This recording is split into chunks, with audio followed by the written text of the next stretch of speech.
Hello and welcome to Finn's Auburn Breakdown, Episode 3. Today we're going to be talking about a very, very important game early into the season against number 5 Houston. That was an incredible game. Just taking off. Mitchell, nice to have you here today. Hey, great to be on the podcast.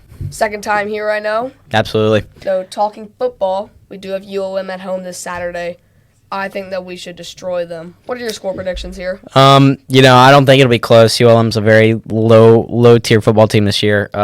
Give me Auburn 49-3. Yeah, ULM did start out really hot their season. I think they were 4-0. Yeah. But I saw South just whip them. Yeah, their quarterback General Booty, had a really great start to the year, and then he got benched, unfortunately, and then they had to bring in the backup quarterback. Yeah, I know that South, if South they would beat them by a lot, I think Auburn can too. Absolutely. All right, now Auburn and Houston. Game of the week, definitely for this entire week. 100%. All of college basketball. I was watching it on projector on my garage at 11 o'clock at night. It was a great game all around. I mean, we saw Auburn just play amazing throughout it all. Absolutely. And we also saw Houston play great. I think that both teams just gave their best, though we were missing 2 players due to a plane fight. Yeah. Which gave Chaney Johnson a ton of playing time. He had had absolutely. 31 minutes. Yeah. I was surprised with how much Chaney played. But, it really started all with Janai Broome and Todd Pettiford. Yes. They couldn't stop Janai. I mean, As soon as he got the ball, it was barbecue chicken. He was driving, dunking the ball. I mean, it was crazy. And then you had Todd hitting the mid-range, hitting, pretty much any shot he took. Yeah, I mean, Todd definitely man of the match there. Took off in the second half. 100%. 5 threes, I think 4 of them were in the second half, 21 points total. And I was watching a post-game interview with Janai Broome, Todd Pettiford, and Bruce Pearl. Janai Broome said that he basically been mentoring Todd, making it his little brother, as he put it. I mean, these two definitely have a really strong relationship, and you've been seeing it. A lot of Todd's assists have been coming straight to Broome. 100%. He's just been found open a lot. So, Mitchell, as we were talking about earlier, Ja'Kai Howard and Jaheim Hudson did not travel with the team.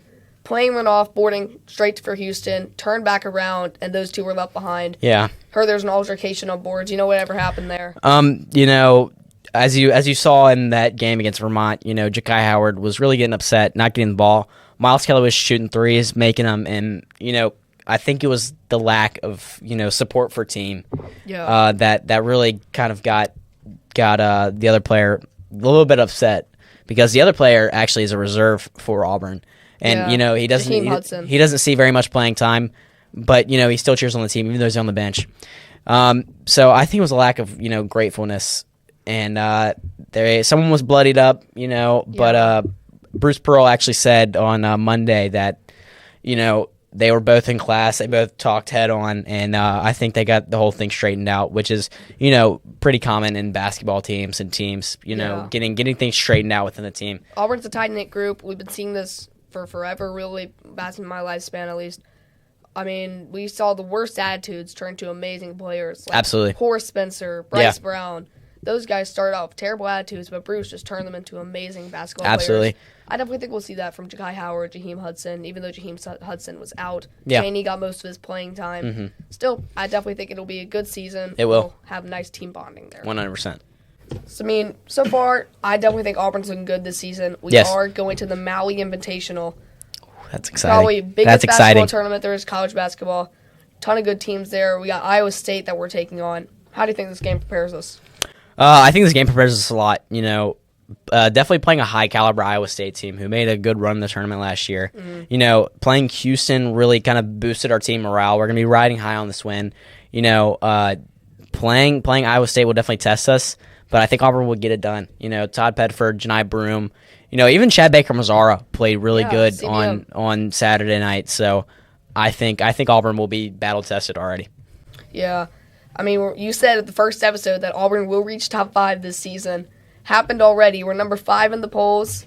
I definitely think that we could keep going up. We have Kent State, North Alabama. Then we got Iowa State December 3rd, I think. Kent State tonight, I definitely think we should win. What's your score prediction for that one? It's not going to be close. Auburn's going to beat them by at least 30 or 40.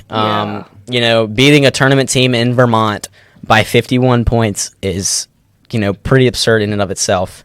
Mm-hmm. So give me the Tigers by like 30 or 40. Yeah, and early this season we said 14, I think it was preseason top 25 opponents that we're playing. Yeah. That number has drastically dropped. We've seen lots of SEC teams this year just fall off. Yeah. Like, Texas used to be ranked 19th. Don't know where they are now. Ole Miss almost lost to South Alabama last night. Yeah, that was bad. Georgia almost beat North Florida, I think, by 11. I mean, we've seen North Florida take down South Carolina, too. What do you think's happening with the SEC? I think it's the lack of recruitment, and using the transfer portal. They're getting some low tier talent from high school, but really what sets Auburn and Alabama and kind of the better teams apart is their coach, the transfer portal, and the team and the fan base. Definitely. It's the jungle gets loud on Saturdays, Mondays, Wednesdays, whenever Auburn wants to play some basketball. And I think that is definitely one of the factors that gets people to come to Auburn and wants to play good basketball. And it really boosts the team a whole lot. So I think that's why mostly teams are dropping out. And other than that, it's not good basketball play. I mean, it really hasn't been. I definitely think this year would be one of our best seasons if we played teams like State. Mississippi State is doing good, better. They are. They're doing really good. Last year, don't know if they still have Tolu Smith, but he killed us. I was at that game. Yeah. I was at that game in January when we took that loss. Still an awesome environment at the Hump. It was a really nice game there. Yeah. So, Auburn, definitely best stadium in all of SEC. 100%. Purposely built small, echoes all around. Yeah. We are always just, packed. Yeah. Tuesday nights, however, this isn't no big Saturday night game. I was watching the Ole Miss South Alabama game. It was quiet in that gym. Yeah, and like I said, it's the fan base. It really is. The people of Auburn, football team is struggling this year, so they need to see something that'll cheer them up. So the people of Auburn go to the basketball games, and they cheer those boys on, and they win basketball games, and they produce, and they have something to show for. Mm-hmm. And mark my words, but I think Auburn will be an Elite Eight Final Four team this year. Yeah, I definitely think it's possible. I mean, Final Four in 2019, that was an amazing year. Jared Harper, Bryce Brown. 100%. Chumo Kiki, going definitely. forever. If you want to be on Finn's Auburn Breakdown, make sure to email me at the email on the screen, and always use your St. Michael Joe name. Next, thanks for again having me, Mitchell. Of course, thank you for having me. Great podcast.